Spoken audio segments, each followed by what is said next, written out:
Hey everybody, welcome back to the channel. My name is Sharice, and today we will be working on making our turkeyless turkey loaf or vegan turkey loaf, plant-based turkey loaf, whatever you want to call it. So if you have been following us, you may recall that last year we tried out the Trader Joe's brand. It was impressive. This year I'm trying to make it myself. So one of the main ingredients that we are using is going to be tofu and Vital Wheat Gluten.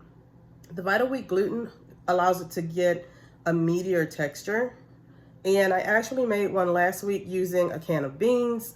This time I'm going to actually use making the tofu. And I'm going to show you how I did it last week. We just did a quick review.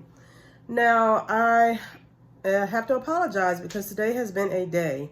I cannot find my tripod so that we will have a still shot. But I had promised that I would make this video, so please just bear with me. I will do my best. I will try to edit this as best as I can. All right, so if you like my videos, please do me a favor, like and subscribe to my channel, and please share them. Also comment if you have any questions or suggestions below. Thank you. Have a great day. The first ingredient is tofu that has been firmly pressed.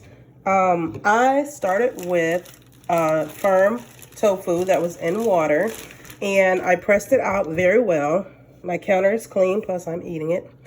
And then you just break it up into pieces like this. Again, I'm doing my best because I'm doing this with one hand today, so just bear with me if you can. Once you have your tofu in, and I'm only using one block of tofu. Once you have your tofu inside of it calls for a food processor. Well, guess what our food processor decided to do was to just not work anymore either. So it's definitely not being ideal for us. And so I'm using my little NutriBullet machine.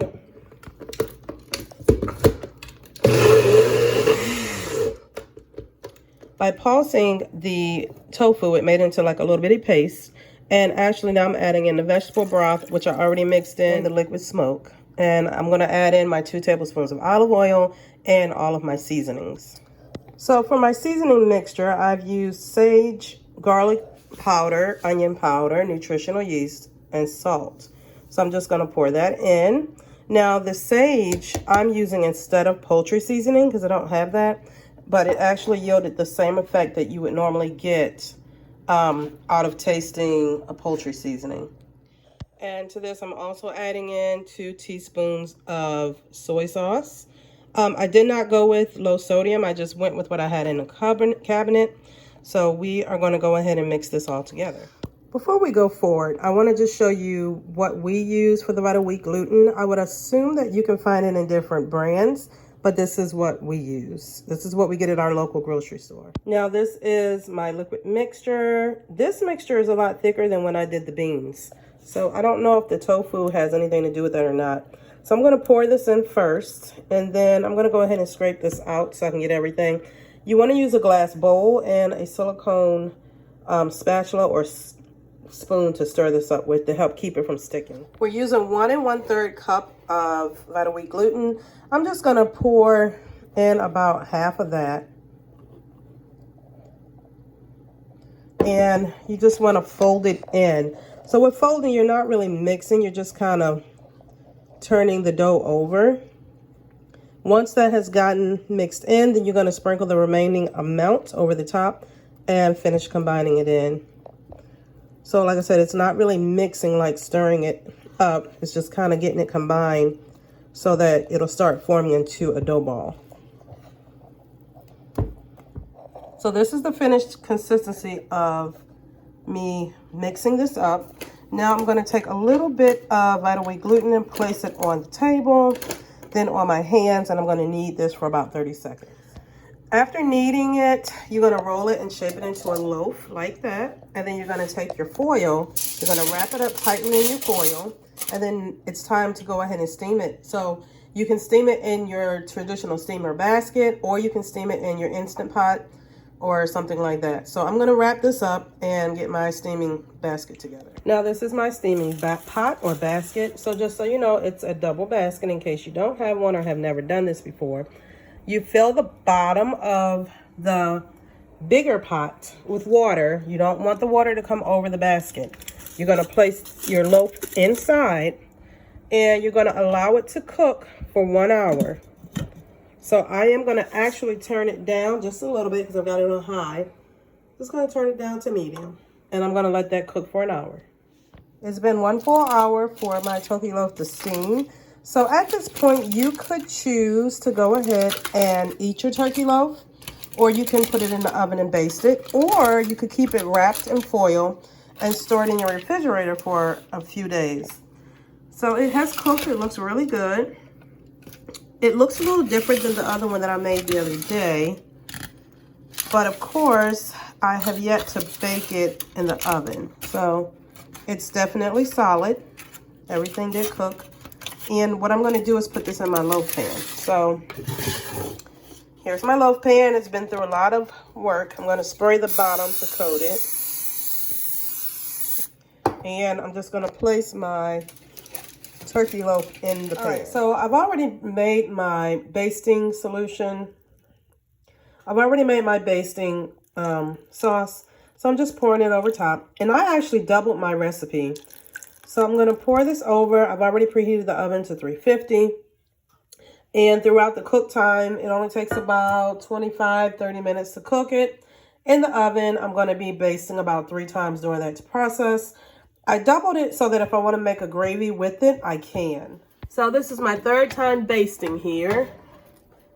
And I'm going to let it cook for about another 5 to 10 minutes.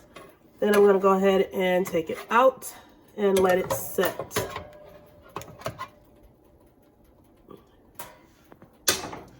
And it is officially out of the oven. It looks really good. So I'm going to let this cool off. And I'm not going to actually be eating at home tonight. We're going to my mom's. So we may go ahead and cut into it before then to give you guys a review. But either way, we will let you know how it tastes. All right, I'm going to let Marlon go ahead and cut a piece, get his opinion. And I will let you know what I thought. Oh, there's juice coming out of it. Okay. I'll let you know what my thoughts were after he tries his and gives us his opinion. Okay, let me see, get a close-up of that. So I'm going to say already the texture to me is better. You know, we're not really looking to have turkey meat because we know we're not going to, and we don't want the turkey meat. But as a substitute, you know, you do want something that's going to resemble what you're trying to make. So let's go ahead and get your opinion. All right. Now, before I taste this, just to remind you guys, the last time we made it, it was made with, the seitan was made with the Vital Wheat Gluten, some other ingredients, but the other part of the ingredient was the garbanzo beans. We did white beans, actually. Oh, white beans? Yeah. Okay, but a lot of the recipes do call for chickpeas or garbanzo beans, however you want to say it. But we tried it with the white beans, and gave a really good flavor. The consistency, it was a bit spongy. So we're going to taste, and we're going to compare the taste to what we had before, as well as the consistency of what we have now versus what we had before. So without further ado.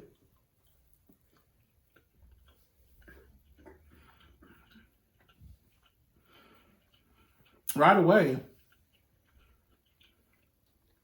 the consistency is a lot better. What we dealt with before was more of a spongier type of consistency. This is not.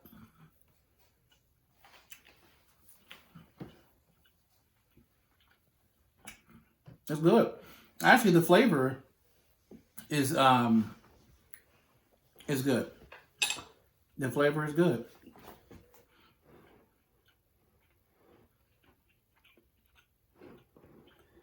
Now, Wow. I'm going to say early on in his experiments, I kind of steered away from Vital Wheat Gluten because it's quite a process, but I found this recipe to be quite easy.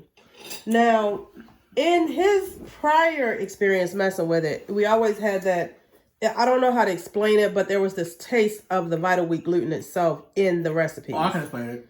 And so, for me, I don't feel like I even get that with this one. Right. So it took me a while to kind of figure that out. But once I did, it was off to the races. So when I do it now, we don't get that wheat flavor that you do when you typically starting out.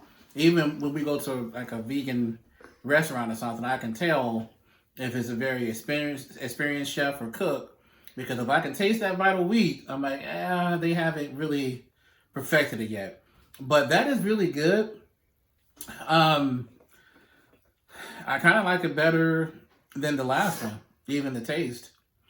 And mind you guys, with turkey, and when we're typically making turkey for turkey for Thanksgiving, we're not really tasting the turkey, right? We're tasting all the seasonings you put on it, the gravy, and all of that. This doesn't have any gravy on it, at least not yet. It's just really just the seasoning we put into it and the actual turkey loaf. But I'll say this, we'll definitely be making it again, and we're going to try a different recipe. We're going to use the seitan with tofu and portobello mushrooms, because portobello mushrooms have a really meaty type of flavor. So that's my review. I like it. I approve this message. And don't forget to like, subscribe, and hit the notification bell so you can be notified whenever we have any new content. Leave any comments down below as well. Happy Thanksgiving to all, and God bless.